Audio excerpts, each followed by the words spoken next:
श्री शिवाय नमस्तुभ्यम। श्रावण मास महात्म्य, तीसरा अध्याय। श्रावण माह में की जाने वाली भगवान शिव की लक्ष्य पूजा का वर्णन। सनत कुमार बोले, हे भगवन, आपने श्रावण मासों का संक्षिप्त वर्णन किया है। हे स्वामिन, इससे हमारी तृप्ति नहीं हो रही है, अतः आप कृपा करके विस्तार से वर्णन करें, जिसे सुनकर हे सुरेश्वर मैं कृतकृत्य हो जाऊंगा। ईश्वर बोले, हे योगीश, जो बुद्धिमान नक्त व्रत के द्वारा श्रावण मास को व्यतीत करता है, वो 12 महीने में नक्त व्रत करने के फल का भागी होता है।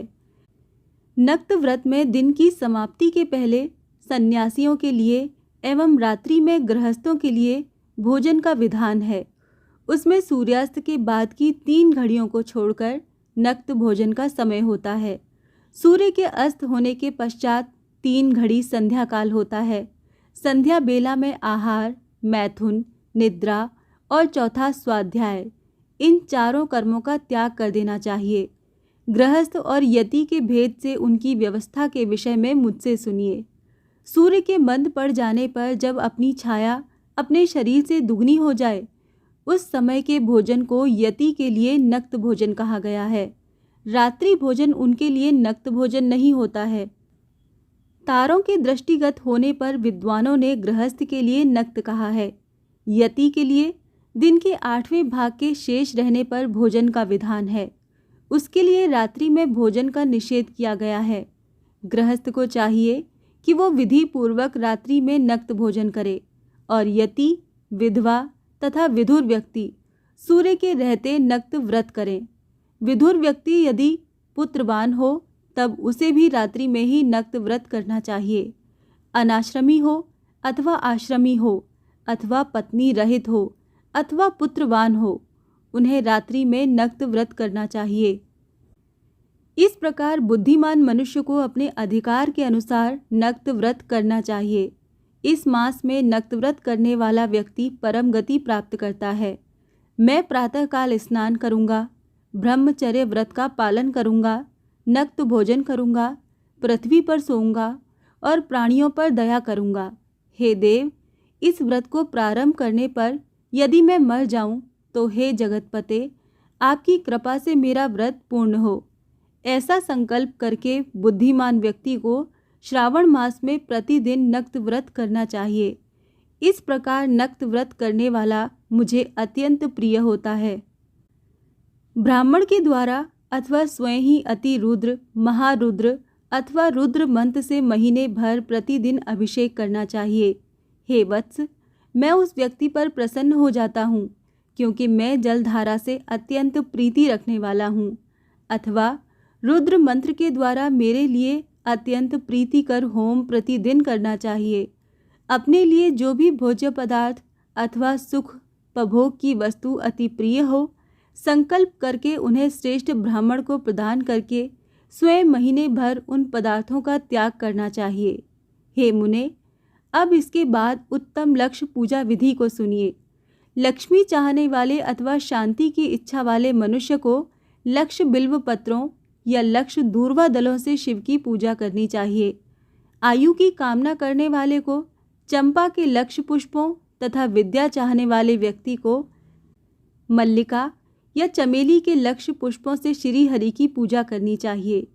शिव तथा विष्णु की प्रसन्नता तुलसी के दलों से सिद्ध होती है। पुत्र की कामना करने वाले को कटेरी के दलों से शिव तथा विष्णु का पूजन करने चाहिए। बुरे स्वप्न की शांति के लिए धान्य से पूजन करना प्रशस्त होता है। देव के समक्ष निर्मित किए गए रंगवल्ली आदि से विभिन्न रंगों से रचित पद्म, स्वास्तिक और चक्र आदि से प्रभु की पूजा करनी चाहिए। इस प्रकार सभी मनोरथों की सिद्धि के लिए सभी प्रकार के पुष्पों से यदि मनुष्य लक्ष्य पूजा करे तो शिवजी प्रसन्न होंगे। तत्पश्चात उद्यापन करना चाहिए, मंडप निर्माण करना चाहिए और मंडप के त्रिभाग परिमाण में वेदिका बनानी चाहिए। तदंतर पुण्य हवाचन करके आचार्य का वरण करना चाहिए और उस मंडप में प्रविष्ट होकर गीत तथा वाद्य के शब्दों और तीव्र वेद ध्वनि से रात्रि में जागरण करना चाहिए। वेदिका के ऊपर उत्तम लिंग तो भद्र बनाना चाहिए और उसके बीच में चावलों से सुंदर कैलाश का निर्माण करना चाहिए।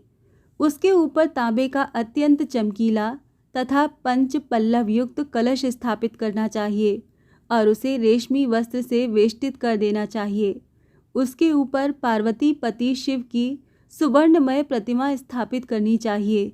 तत्पश्चात पंचामृत पूर्वक धूप, दीप और नैवेद्य से उस प्रतिमा की पूजा करनी चाहिए और गीत, वाद्य, नृत्य और वेद, शास्त्र तथा पुराणों के पाठ के द्वारा रात्रि में जागरण करना चाहिए।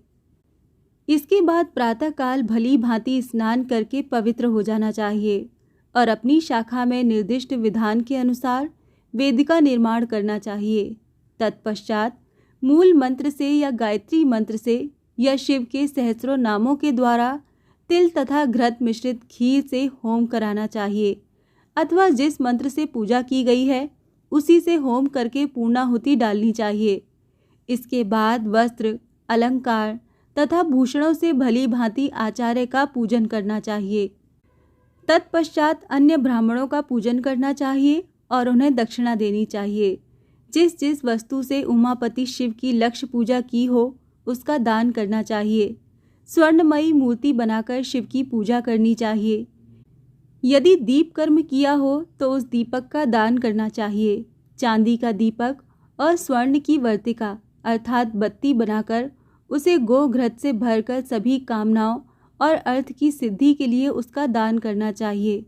इसके बाद प्रभु से क्षमा प्रार्थना करनी चाहिए और अंत में 100 ब्राह्मणों का भोजन कराना चाहिए।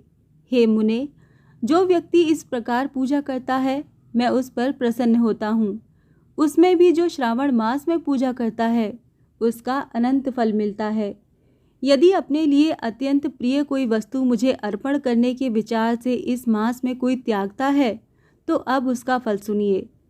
इस लोक में तथा परलोक में उसकी प्राप्ति लाख गुना अधिक होती है। सकाम करने से अभिलक्षित सिद्धि होती है और निष्काम करने से परम गति मिलती है। इस मास में रुद्राभिषेक करने वाला मनुष्य उसके पाठ की अक्षर संख्या से एक एक अक्षर के लिए करोड़ करोड़ वर्षों तक रुद्रलोक में प्रतिष्ठा प्राप्त करता है। पंचामृत का अभिषेक करने से मनुष्य अमृत प्राप्त करता है। इस मास में जो मनुष्य भूमि पर शयन करता है उसका फल भी मुझसे सुनिए। हे द्विजश्रेष्ठ, वो मनुष्य 9 प्रकार के रत्नों से जड़ी हुई सुंदर वस्त्र से आच्छादित, बिछे हुए कोमल गद्दे से सुशोभित, देश तकियों से युक्त, रम्य स्त्रियों से विभूषित, रत्न निर्मित दीपों से मंडित तथा अत्यंत मृदु और गरुड़ाकार प्रवाल मणि निर्मित अथवा हाथी दांत की बनी हुई अथवा चंदन की बनी हुई उत्तम तथा शुभ शैया प्राप्त करता है।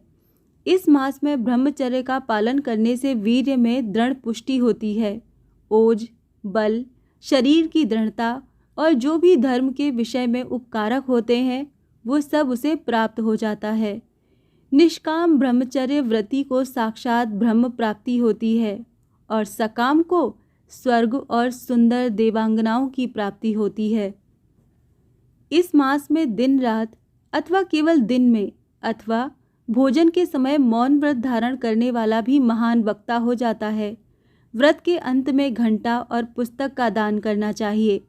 मौन व्रत के महात्म्य से मनुष्य सभी शास्त्रों में कुशल तथा वेद वेदांग में पारंगत हो जाता है तथा बुद्धि में बृहस्पति के समान हो जाता है।